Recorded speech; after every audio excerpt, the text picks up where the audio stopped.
కళ్యాణదుర్గం నియోజకవర్గంలో వైఎస్ఆర్ కాంగ్రెస్ పార్టీ కోసం అంకిత భావంతో పనిచేసే 10,000 మంది కార్యకర్తలతో ఒక సైన్యంలా సిద్ధంగా ఉన్నామని, గ్రామ వార్డు స్థాయిలో కమిటీలను ఏర్పాటు చేసి ప్రతి కార్యకర్తకు స్పష్టమైన బాధ్యతలు అప్పగించామని central exhibition member Madireni Uma Maheshwar Naidu అన్నారు. జగనన్న పాలనలో సంక్షేమం అనేది రాజకీయ నినాదంగా కాకుండా ప్రజల జీవితాల్లో కనిపించే వాస్తవంగా మారింది అని, నవరత్నాల ద్వారా లక్షలాది కుటుంబాలకు భరోసా కల్పించి నేరుగా లబ్ధిదారుల ఖాతాల్లోకి డబ్బులు జమ చేయడం ద్వారా అవినీతి లేని పాలనకు జగనన్న నాంది పలికారు అని తెలిపారు. ప్రస్తుతం ఉన్న కూటమి ప్రభుత్వం ప్రజల ఆకాంక్షలను నెరవేర్చడంలో పూర్తిగా విఫలమైందని తీవ్ర విమర్శలు చేశారు. అలాగే కళ్యాణదుర్గం ఎమ్మెల్యే సురేంద్రబాబు మరియు రాయదుర్గం ఎమ్మెల్యే కాలువ శ్రీనివాసులు ఇద్దరూ కలిసి బీటీపీ కాలువ భూములకు 100 కోట్ల పరిహారం ఇచ్చిన జగన్మోహన్ రెడ్డిని ఏమీ చేయలేదు అని చెప్పడం విడ్డూరంగా ఉందని అధికారిక రికార్డుల్లో ఉన్న నిజం. అలాంటి విషయాన్ని కప్పిపుచ్చి ఏమీ చేయలేదు అని స్థానిక ఎమ్మెల్యేలు తన గొప్పతనంగా ప్రచారం చేసుకోవడం ప్రజలను తప్పుదోవ పట్టించడమే అని అన్నారు. పనిచేసింది ఒకరు, క్రెడిట్ తీసుకుంది మరొకరు అనే పరిస్థితిని ప్రజలు గమనిస్తున్నారని అన్నారు. దాదాపు 2 సంవత్సరాలు అవుతుంది. ఒకరోజు ఓటేసిన దానికి జగన్మోహన్ రెడ్డి మనకి ఏం చేశారో, ఒకరోజు ఓటేసిన దానికి కూటమి ప్రభుత్వం ఏం చేస్తుంది అనేది మనం తెలియజేసుకోవాలి. ఒకరోజు ఓటేసిన దానికి జగన్మోహన్ రెడ్డి పుట్టిన బిడ్డ దగ్గర నుంచి చనిపోయిన తర్వాత కూడా అనేక రకాలుగా సంక్షేమ కార్యక్రమాలు మన కుటుంబానికి కలుపు తట్టి వాలంటీర్లు పెట్టి పంపించినటువంటి పరిస్థితి భారతదేశంలో ఏ ముఖ్యమంత్రి సంక్షేమం ఇవ్వనంతగా 2,72,000 కోట్ల రూపాయలు 5 సంవత్సరంలో 2 సంవత్సరాలు కరోనా ఉన్నా కూడా ఇచ్చినటువంటి మహానాయకుడిని కూటమి పెద్దలు చెప్పినటువంటి అబద్ధాలు చెప్పి మనం పోగొట్టుకొని ఈరోజు ఇబ్బంది పడుతున్నాం. ఈరోజు వైఎస్ఆర్ పార్టీ కాంగ్రెస్ కార్యకర్తలకే కాదు, ఈ రాష్ట్రంలో ఉండే ప్రజలకు, ఉద్యోగస్తులకు, తెలుగుదేశం పార్టీకి ఓట్లేసినటువంటి వాళ్ళు కూడా ఇబ్బంది పడుతున్నారనే సందర్భంగా మరొకసారి తెలియజేస్తున్నాం. అందుకోసం మనం ఈ రాష్ట్రం బాగుండాలన్నా, మన కుటుంబం బాగుండాలన్నా, మన భవిష్యత్తు బాగుండాలన్నా మరొక్కసారి జగన్మోహన్ రెడ్డి గారిని ముఖ్యమంత్రి చేసుకోవాల్సిన అవసరం.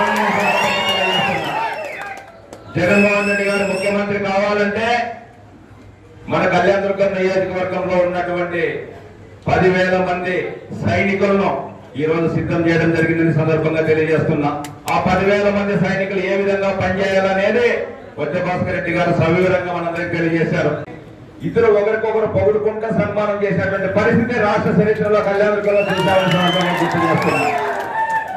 ఏం చేశారని సన్మానం చేసుకుంటున్నారని సందర్భంగా తెలియజేస్తున్నా. కళ్యాణదుర్గం నియోజకవర్గానికి 80-90% రైతులు వ్యవసాయం మీద ఆధారపడి బతుకుతున్నాం.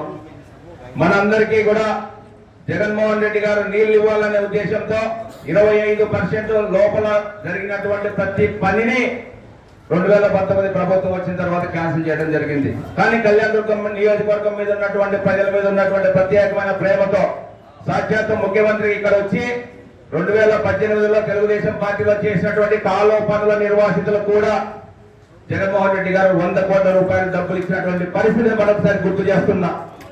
మన సురేంద్ర గారు, కాలువ శ్రీనివాసులు గారు ఇద్దరు మాట్లాడారు. 1 రూపాయి కూడా జగన్మోహన్ రెడ్డి డబ్బులు ఇవ్వలేదని నేను ఈ సభాముఖంగా తెలియజేస్తున్నా.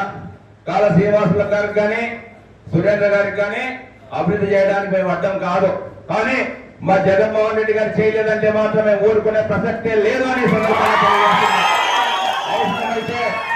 అవసరమైతే మేము 100 కోట్ల రూపాయలు జగన్మోహన్ రెడ్డి గారి ప్రభుత్వంలో రైతులకు ఇచ్చినటువంటి పరిహారం అవునా కాదనే దానికి బహిరంగ చర్చకైనా మీరు వస్తే మేము సిద్ధంగా ఉన్న వైఎస్ఆర్ కాంగ్రెస్ పార్టీ తరఫున మీ వందరం చెప్పి సందర్భంగా మనకు తెలియజేస్తున్నాం. ఆ విధంగా ఈ రోజు వరకు కాలువ పనులకు నీళ్లు రాకోకుండా శాపం ఎవరైనా ఉన్నారంటే 2018 నుంచి 2025 వరకు నువ్వే శాపం అని సందర్భంగా మరొకసారి తెలియజేస్తున్నా. జగన్మోహన్ రెడ్డి గారు కాలువ పనులకు రైతులకు డబ్బులు ఇచ్చింటే నువ్వెందుకు కాలువ అవ్వలేదని చెప్పి సందర్భంగా తెలియజేస్తున్నా. ఇంకొకసారి గుర్తు చేస్తున్నా. తెలుగుదేశం పార్టీ ప్రభుత్వం 2018లో కాలువ పనులు మొదలుపెట్టింది, ఇప్పుడు కాలువ పనులు మొదలుపెట్టింది. కానీ రైతులకు డబ్బులు ఇచ్చింది మాత్రం మన జగనన్న చెప్పి 1 రూపాయి కూడా ఈ రోజు వరకు కూడా భూ నిర్వాసితులకు డబ్బులు ఇచ్చింది జగనన్న. తెలుగుదేశం పార్టీ ఇవ్వలేదు. కేవలం పందికొక్కుల మాదిరి కాలువతో ఊకున్న దానికి మాత్రమే బిల్లు తెలుగుదేశం పార్టీ ఇస్తామని సందర్భంగా తెలియజేస్తున్నా.